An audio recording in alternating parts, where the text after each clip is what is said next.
Hello and welcome, everyone. We kick off this conversation series on reimagining the future of coaching as part of our International Coaching Week celebrations.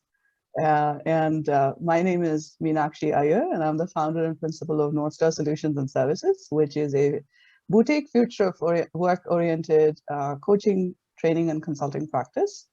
We are physically based in Virginia in the US, but then we have the privilege of working with clients from around the world by virtue of being a virtual business. And it's my absolute pleasure and honor to kick off this conversation series with none other than the fabulous Priya Ramesh, who is not only my mentor coach, and that's been my utmost privilege, but also she comes with more than 2 decades of experience as an executive coach, counselor, and facilitator. Priya is a master certified coach credentialed by the International Coach Federation, and just one among a few handful of coaches in India. And Priya is also a senior practitioner with credentialed by the European Mentoring and Coaching Council, supported by a master's in applied psychology and diploma in applied Buddhist psychology. Priya is the co-founder of Orenda Center for Leadership Excellence and has facilitated programs on leadership development with emphasis on emotional intelligence. So she's a certified EQ fellow and certified by 6 seconds. And Priya's core philosophy is that power is inherent in all, and every individual is intrinsically empowered, and coaching nudges that potential to manifest. This is just absolutely fantastic. Thank you so much for taking the time to be with us, Priya. Priya is right now based in Chennai in India. So thank you for taking the time to be with us. Thank you, Meenakshi. As always, this is not our first conversation. An absolute pleasure to be chatting with you, especially given that it's about coaching, something that's very close to my heart. Thank you for having me. Absolutely, absolutely. And, you know, as you know, I started my coaching journey about 2.5 years ago. And I had the privilege of being trained by you in this. And so it's such an honor for me to have this conversation with you. And I know we had some conversations prior to this. When I looked at the theme for this year for International Coaching Week, and it said reimagine the future, that really spoke to me, because that's one of the things that I've been thinking about a lot, especially in the context of knowledge work and how our lives and our work has changed dramatically, particularly in the last 2-3 years. And I've also had the opportunity to see firsthand the impact that coaching can create, not only in the lives of individuals, but also in organizations. And I primarily work in the technology sector, and a lot of times technology is viewed as its own, and it does its own thing, whereas there's so much of human element in bringing technology to life. And I've been able to use my own skills as a coach in creating some shifts in individuals, and as a result in the kind of work that they do, albeit in the technology space. So that's what really kind of spurred me to build this conversation series. And it's so lovely to start this off with you.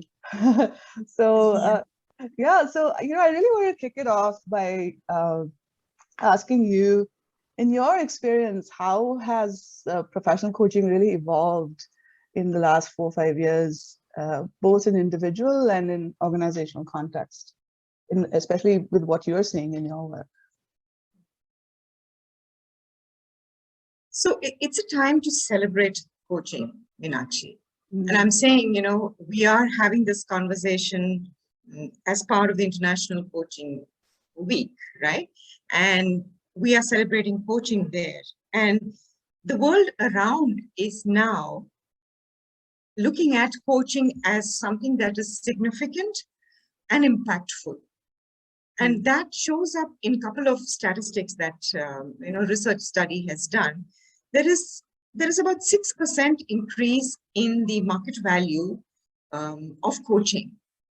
And when we say that as an industry, it has started to grow and expand, this is just the number of 6% growth annually, right? And then we are also looking at the number of credentialed coaches that are coming into the market, right? It shows that standard, it shows that a certain caliber is now the ask, the need, and people are seeing value for it.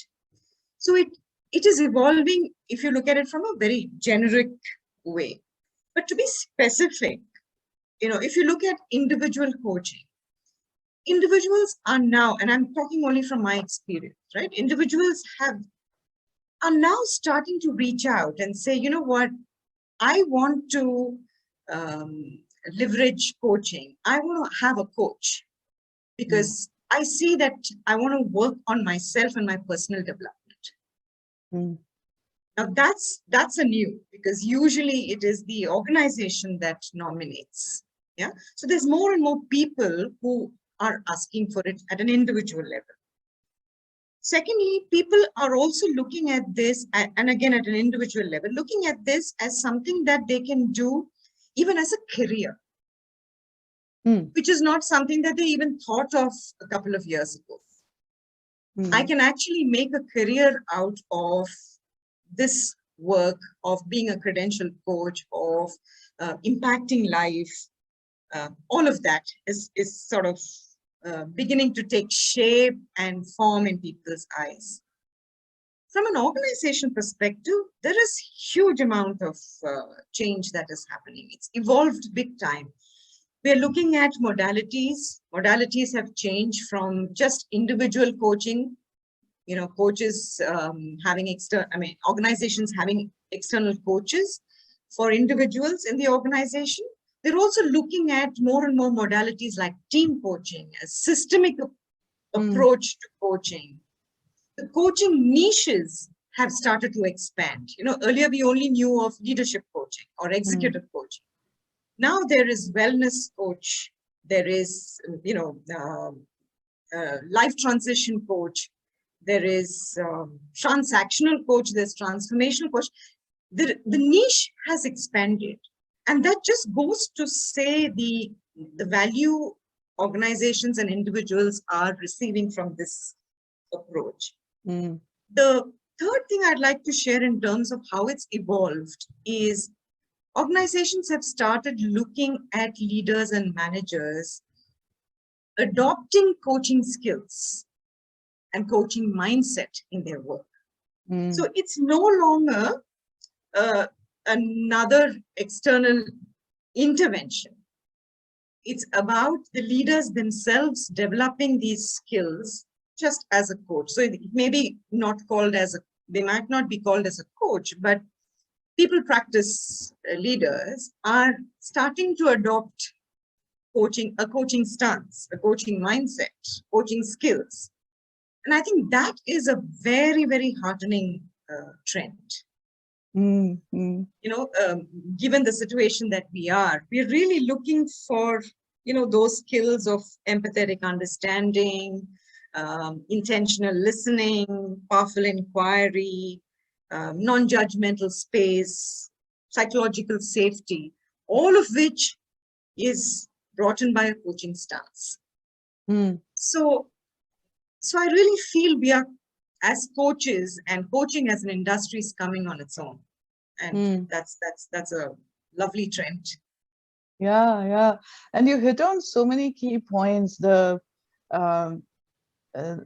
benefits of having a coaching mindset, what it brings to the individual themselves and what they offer to others. And also the first point that you made about an increased levels of self-awareness amongst people themselves, that they're seeking out, right? They're seeking out a coach. Because obviously that, to me, that tells me that they see the value of investing their time and money in in that sort of personalized way of developing themselves and growing themselves.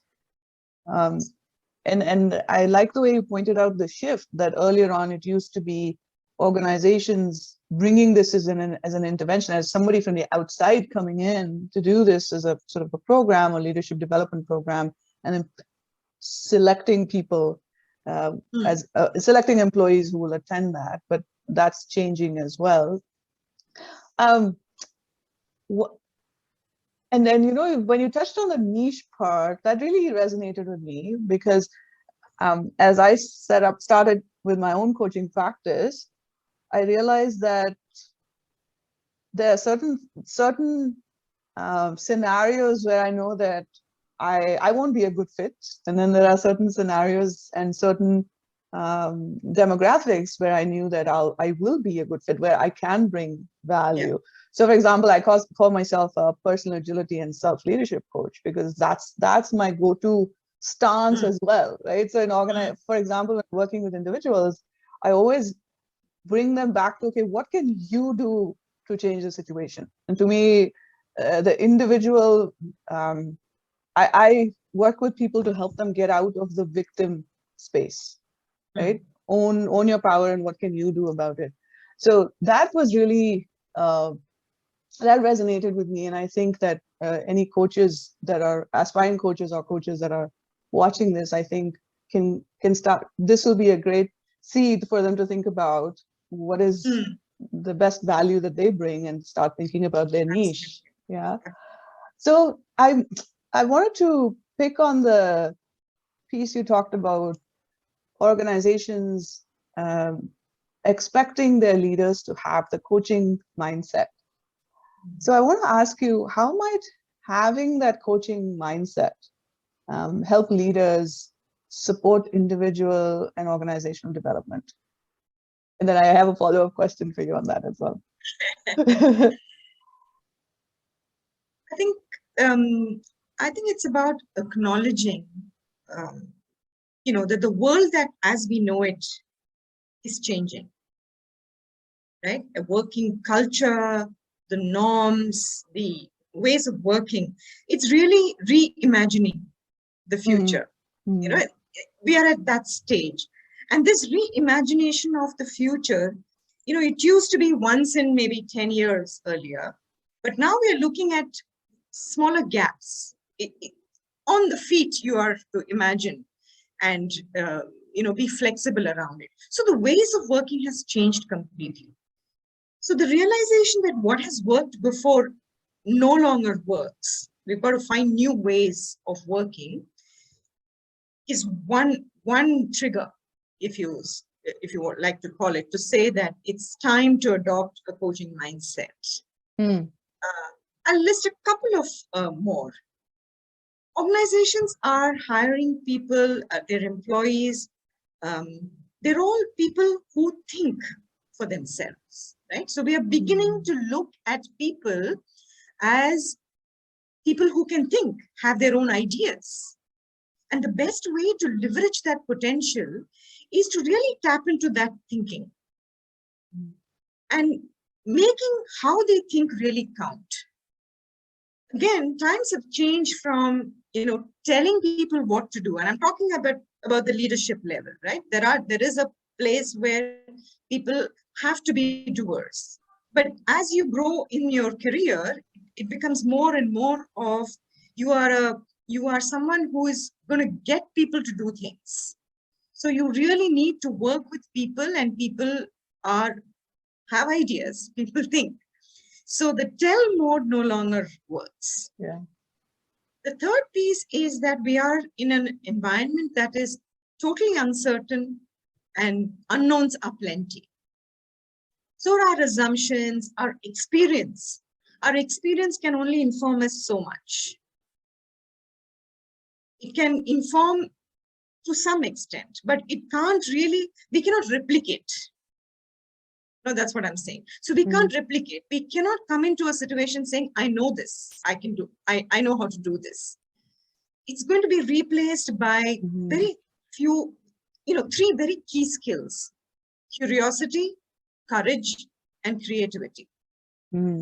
Three C's. The 3 C's. Yes. So the time now is for innovation and creativity. Because if you're saying that we want to reimagine the future, if you're going to say that we're working with unknowns, we need to innovate and be creative. And where is creativity born? Creativity is born from the unknown and breaking away from the known. So it's only possible in a space of reflection and learning as a way of working. So moving from predominantly from a performance zone to looking at, hey, can I make space for the learning zone? A place where I can reflect on myself, on my beliefs, on my ways of working. How does that support or come in the way of working in future is the fourth. And the fifth most important thing is organizations are people, really, right? And people challenges cannot have just one solution. It's very unlike a technical challenge. People challenges can only be managed. And therefore, leaders are facing adaptive challenges.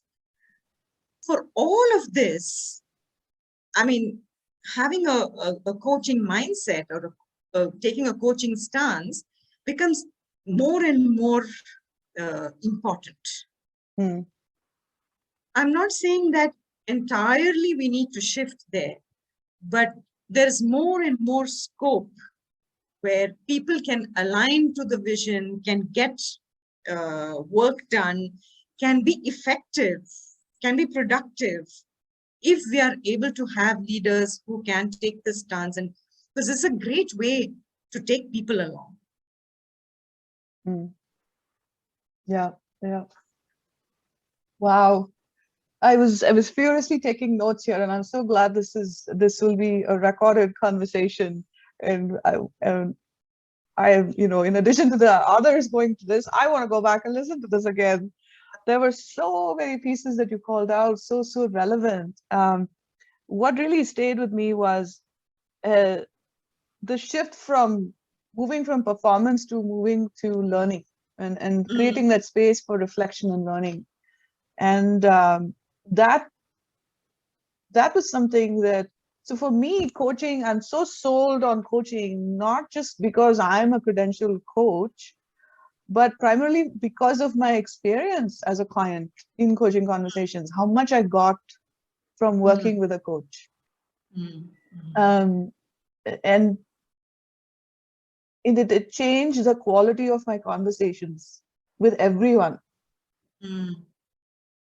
And that was I felt like, so what started as a sort of an academic journey for me in terms of getting credentialed as a coach, really, like within the first 2 of my training sessions, it quickly shifted to becoming a personal journey of personal transformation. And that's what it is even till today. And I think that even when I'm working with a client, there's so much that I learn from every coaching conversation. And all that you called out, the 3 C's, curiosity, courage, creativity, and creativity being born in the unknown.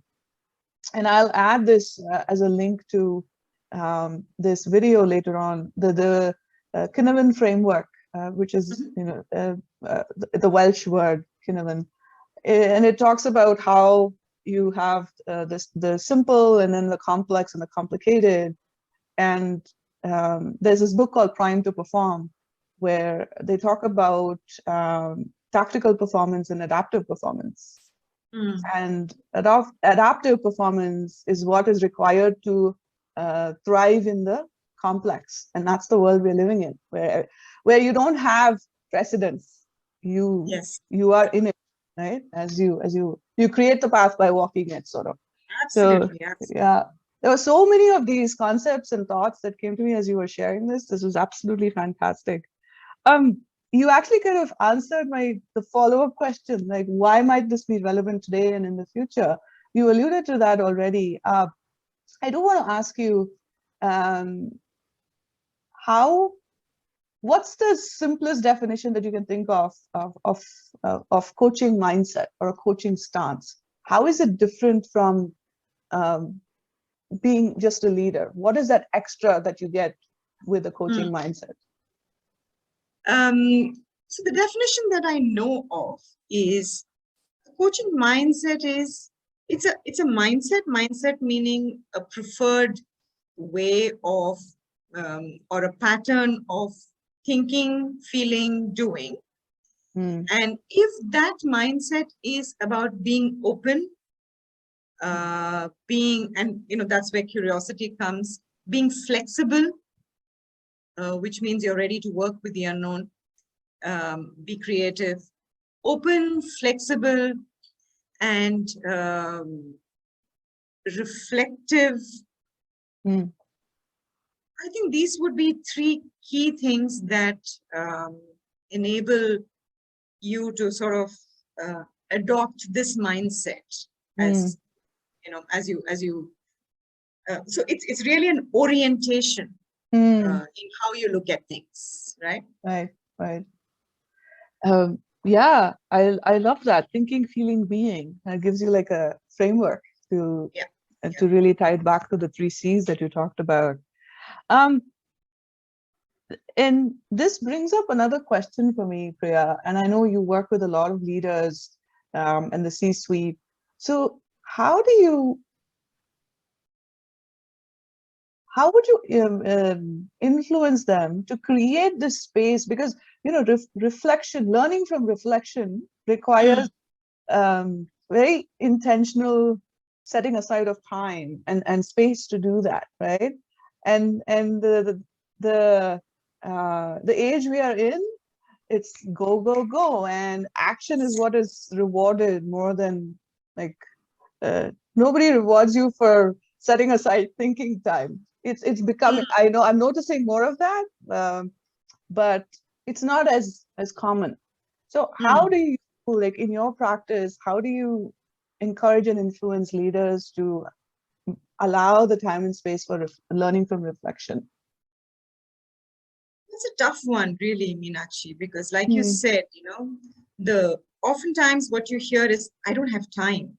Yeah. Right. I have deliverables. I have to meet my targets. If only they could step back and say, this will help you to get there faster in more effective ways. It's like saying, I don't have time to fill petrol in my car. But without it, it's not going to move further, right? So it is tough. So a little bit of priming helps. And I'm speaking from my experience, a little bit of priming when we start engaging, saying, can we prime ourselves to intentionally be present for the sessions? And can we put aside some time after the session? Don't fix any appointments after that. Just stay with this process and see what comes up for you. That's something that we say. And I also say, if you could start journaling your thoughts, right? It doesn't matter what comes up, but just make it a point to place it somewhere. And also, I think, asking those reflective questions in some ways forces them to think. Because, as a coach, one needs to be also comfortable in going to the spaces of the unknown. Yes. So when the client says, I don't know, I think it's a great space. Because then we have to create something new. There is a possibility of something new emerging. So it's also about those very reflective questions about the person's experience as it emerges in the conversation. And we find that within maybe a session, 2 sessions, we establish a rhythm. And they kind of get to see, it's okay. In this time for me, I don't have to quickly answer. It's not a question answer session. I can think for myself. There are some who are naturally inclined to reflecting. So in those situations, it becomes a little easier. But the biggest barrier is this mindset that I don't have time. Yeah. And I love that analogy of, if you don't have petrol in your car, how are you going to go I'm going to steal that one from you. Yeah, that's a really good one. It's like you can't pour from an empty cup, right? So how do you how are you filling your cup in order to be able to be of service to others? Um, this actually really dovetails into the next question that I had for you: is what might be some barriers uh, to accessing coaching, for professionals, um, and I'm focused on individuals that might want to seek out coaching as a way to develop themselves further. So what have you seen as some barriers for individuals and professionals to access coaching? I think for individuals, they really don't know where to go, right? Um, and there is also some element, much as coaching is becoming popular, there is awareness. There is still more work to be done in creating that awareness that, for my challenges, I can also reach out to a coach, because there is a little bit of ambiguity on the various modalities of coaching, mentoring, counseling, it's a bit blurred, the boundaries. So lack of awareness and knowing where to go, where can I find? I think at an individual level, that becomes a challenge. The second challenge at an individual level is to say that, I'm an expert in my space, right? And what more? I can work with this. And you talked about technology leaders, right? And it's not intentional, but it is something that sort of becomes, because they are experts, and Yes. that has got them where they are. You can't take away that. The fact is, if you've got to move forward, we've got to look at different ways of working. So this thing of, technically I'm sound and I'm an expert is enough for me to move forward, which is a mindset challenge, I would say. If I were to look at it from an organizational perspective, people in the organizations, there is no portal available to say, hey, I need a coach. Where can the organization tell me where I can find internal or external coaches? An organization's mindset is also about, they're not able to quantify the effectiveness, because it's a qualitative behavioral change that we're working on behaviors, right? Which can be quite transformational. But if you're looking at a quantitative ROI from this, right, it becomes very difficult to for anybody to see that, because there's no direct correlation.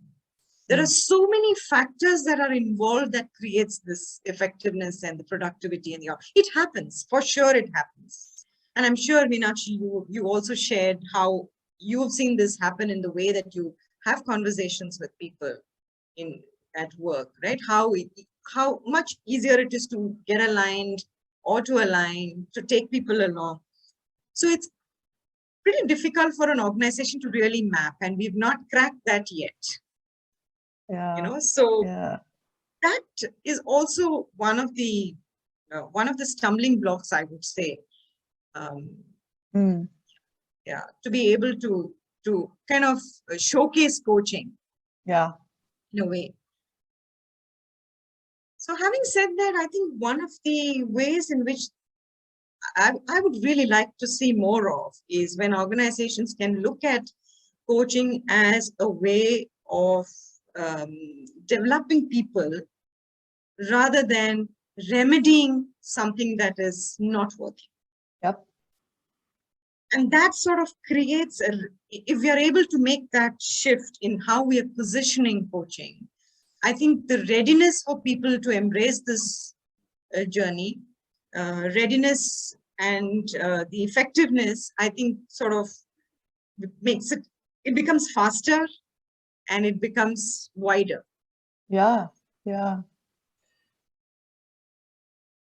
Yeah, that was That was very insightful, Priya. And what came to mind is I've heard someone say this, that um, coaching, and you brought up a great point there. It's not about fixing something, right? It's really creating a path for further development, to realizing their fullest potential. Absolutely. Really, Yes. right? So that's such a positive reframing of coaching, and that's the truth, I would say. And what really also came to mind is I can't remember who said this. They said coaching is the what is it? Coaching is not about going from bad to good, but from going from good to great, Yes. right? That's what reminded me when you shared that. And and you're absolutely right. And that's what I'm seeing with organizations as well, is that there's not a very clear cut sort of formulaic way of arriving at a tangible ROI, you know? Yes.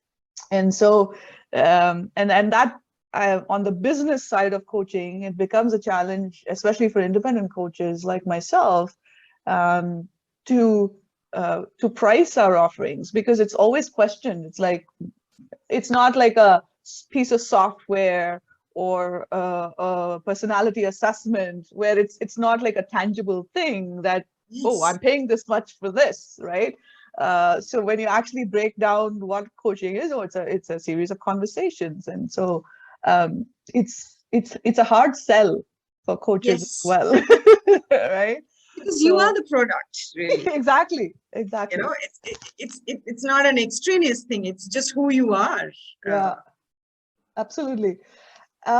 So I want to share another experience that I've had as a coach, as an independent coach, and I always wonder, and I actually shared this with prospective clients, that if think of it as a gym for your mind and for your whole self, right? So if you're able to invest, if you're willing to invest either in building out your home gym or getting your Peloton or whatever, or actually going to the gym, uh, it's the same thing. I mean, and if you're willing to spend in that, just think about, this is another equivalent and probably more important piece that you need to invest Mm, in. mm. Um, the other thing, the question that I had for you was, going back to what you had shared, you know, the 6% growth annually in the market in this. What's your view on, um, or what's your word of advice for individuals looking for coaches? Because the market seems to be flooded with credentialed coaches, Right. right? So as individuals, what are like one or two things that they can use as strategies to find the right one that works for them? Yes, the market has got a lot of credential coaches. Mm. I think the first step, of course, is a lot of people just call themselves coaches, but really look at, can you now focus on credentials, right? And it Mm, doesn't matter what level of credential, but because a credential means that there is a certain basic um, caliber that you bring in. yeah. But more than that, Meenakshi, it's really about have a conversation with a coach, right?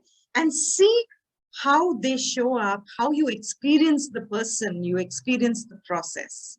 Mm, That will that should be a very an important aspect in helping you to choose a coach.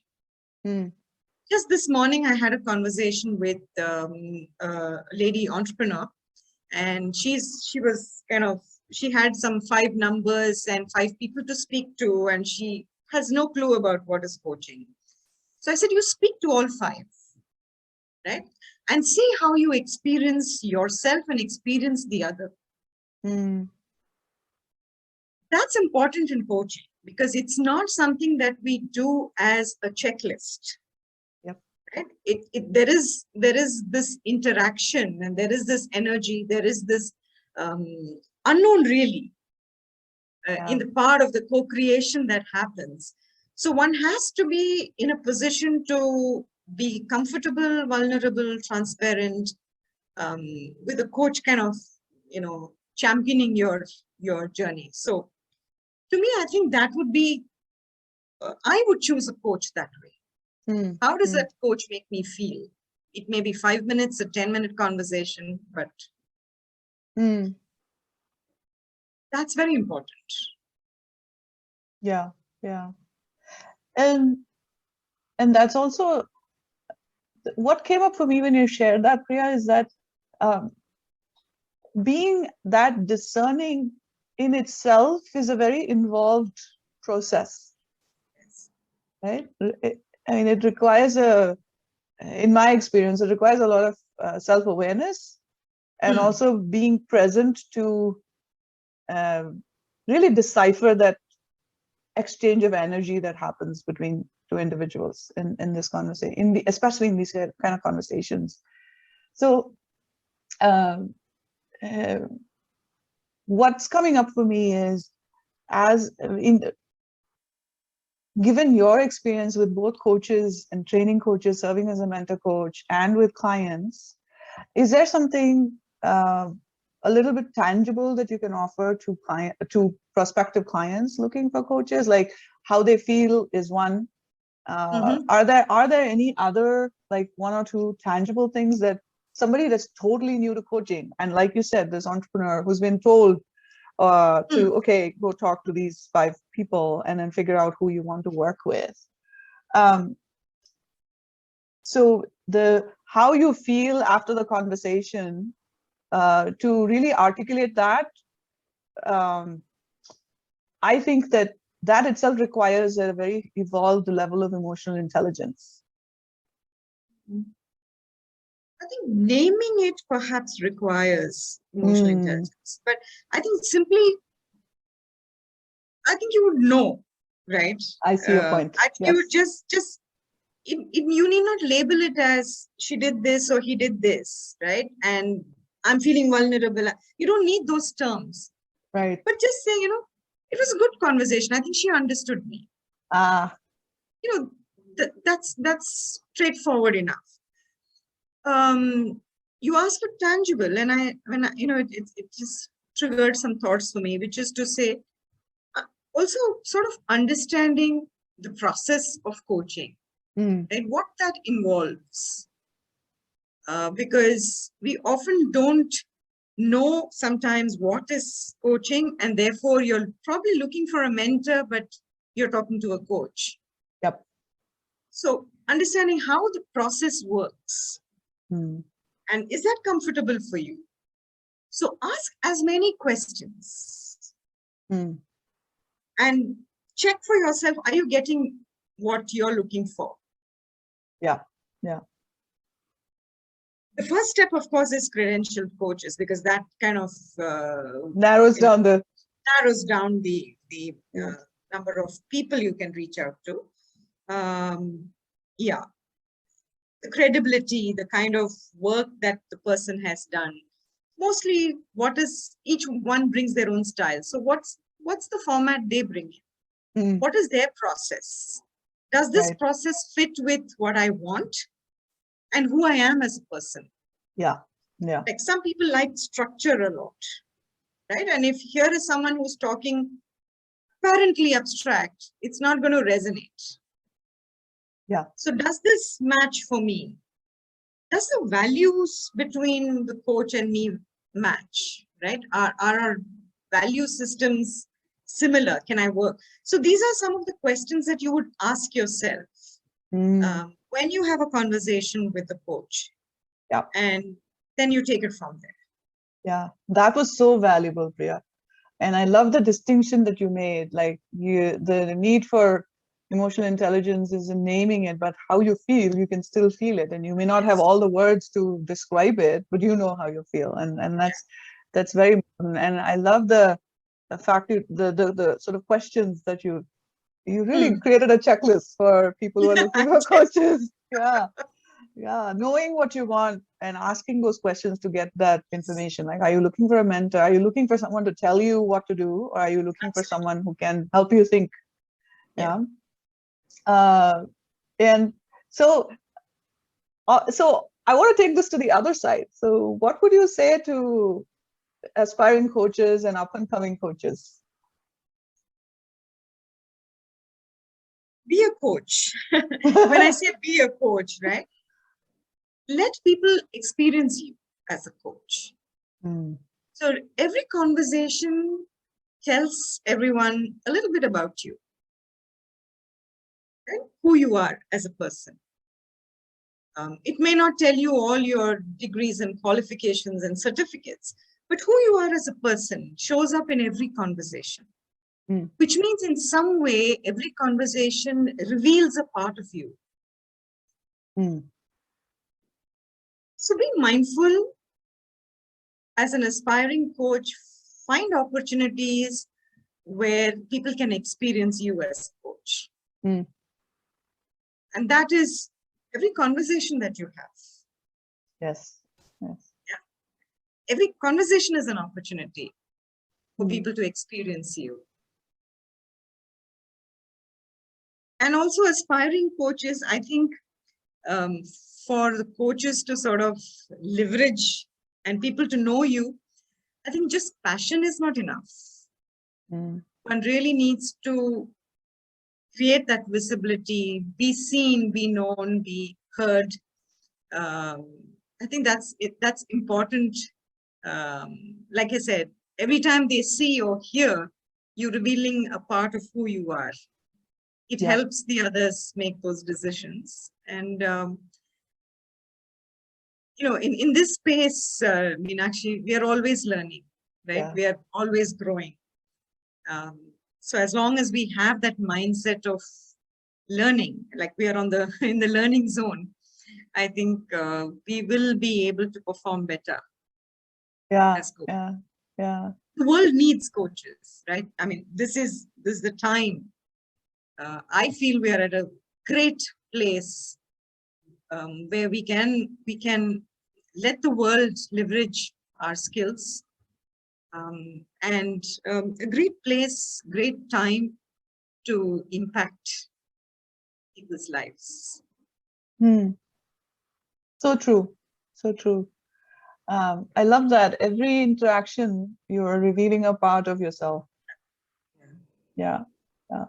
And you know, especially in the virtual world, I think that's so important that if and when people meet you in person, you need to be the same person that they've experienced you virtually.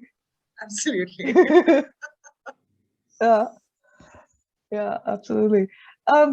As we kind of wrap up this conversation, Priya, one of the other things I wanted to ask you is, in the context of organizations, we've talked about what people can look for, what they can use to ascertain the right type of coaches for themselves. We've talked about what aspiring coaches can focus on. Now, I want to sort of bring all this together and ask you about how does coaching really influence individual engagement and their level of performance, and also as individuals in the context of organizations. How does it how do you see coaching having an influence on individual performance and their engagement as employees and their overall experience, really? Yeah. The question actually brings up an example. One of the sessions, one of the leaders that I worked with, a senior leader, and he was battling three challenges. One is that he has taken over a role which is left his peers behind, right? So he was in a group of people, his peers. Now he's become a leader and he's kind of having to lead his peers. The second challenge is that the old system, it was a highly hierarchical organization, and the old system, and he brings in something new, and there are the youngsters, the millennials, there are others who bring in new ways of thinking and doing, and there seems to be a pull there. So he was really battling with, how do I engage my team? How do I engage people? How can they accept me more so I can, we can work together? So a simple thing that came up in our conversation was really to say that I need to do this proactively. I can't wait for this to happen. I have to proactively engage if I want engagement. Hmm. So he began to have fortnightly informal half-an-hour meets where the entire group comes in, old, new, young, old, all the entire group came in. And it was a place for informal conversation, which means everybody could say anything that they wanted. Sometimes it's about themselves, a little bit. They started sharing a little bit of themselves, and there was a lot of tentativeness, right? Yeah. So his experience was, I'm sensing tentativeness. Now that is growth for him as a person, because he was oblivious of that earlier. Yeah. He just knew there was a problem. Then he started observing, and he became aware of this tentativeness in people coming forward. So when you become aware, he has now created a space saying, we'll be mindful of not being judgmental. Let them say what they want, which means I'm part of them and I will also come forward and say. So he started making small shifts in how he showed up. He started encouraging people, acknowledging people for whatever they shared. And eventually, and we had an engagement for about 7 months, but within about 2 months, he began to sense more the pulse of the group. He began to see what he needs to do differently. He began to see the group interact more. And when he passed something like, you've got to do this and submit this, there was greater buy-in. So all of this is, like I said, we cannot mark it to productivity, correlate directly, but you can see that by himself, he has empowered his entire team. Yeah. So as he grows, he's also growing people with him. Yes. So for me, that was an amazing experience to say, we can never undermine, it's not the impact is not just on that one person. Yeah. So if somebody at a very senior level can do this, you can imagine the ripple effect it will have across. Yep. So this for me, that particular engagement for me was a very powerful example of the impact that can happen if a person experiences, engages, and is able to work with it. Yeah. Yeah. And you also shared, right, Meenakshi, in how you've had conversations, things have shifted. Yeah. Yeah. And what really struck me, Priya, was what you said about one individual taking that coaching stance, utilizing that coaching mindset, and the ripple effect it created, or it can create across the organization or their immediate team. That's such a powerful impact, and it's not. And when we think in terms of ROI at an organizational level, it's manifold, and we can see that as we are talking about it, right? Absolutely. Because you invest in one individual, and then the entire team can reap the benefits of it, and how they feel about it. Yeah, that was very powerful, and I could sense the energy with which you were sharing that. Yeah, that was quite an engagement because, he's a marathon runner, and how marathon runners work with themselves, right? I mean, very, very systematic, structured. They're observing the energy levels there. And that's how he went about this whole thing. And the shift was basically to say, I have to do something about it. I can't wait for this to happen. Right. So a basic reframing from that space was like humongous change. Yeah. And to what you said, this whole thing around being a leader and helping others experience one individual's leadership, the whole thing is a marathon. It's not a sprint. I'm so careful when you said that. Absolutely, Meenakshi. That's brilliant. Yes, it is. Yeah. And I'm thinking through this. So I think for organizations, decision making needs to be reframed. It's not like, if you're investing in coaching, the ROI is not going to be immediate. It is a marathon, and that's one. And having said that, I feel like there's an opportunity for us as coaches to figure out and to help organizations measure this in a tangible way, on a continual basis. I feel like that's an opportunity that we have as coaches to work. I mean, I feel like we can't just sit back and say, well, this is how it works, and you've got to wait and see. So Right? let me share, another small information that I have, which is to say that there are organizations. There's an organization that I work. It's a multinational organization. What they do is a way of tracking this. Now we talked about ROI. The way they're tracking it is through themes that come across their coaches. So they're running cohorts, right? There are cohorts of coaches that are. So what is the pattern that's emerging? And that is data mining for the organization to work on gaps or strengths or whatever that might be. So they've been mapping this across to say what is the theme that's emerging. For example, one of the themes was that some of the leaders were not comfortable speaking to their supervisors. So there is a communication gap there. Yes. Now that's information, that's data for the organization to fix. Most people in this role seem to be having difficulty in working with influence without authority. That's data. Right? So there are many ways in which we can utilize this, this whole process of coaching, because it does throw up a lot of information for the organization. Absolutely. Yeah. And the information is not individual based, because It's aggregated. is paramount in the work that we do. But patterns are something that one can observe. Yep. That was fantastic. And it takes care of the anonymity piece as well, and protects individual identity, but then you aggregate it at a group level. Yeah.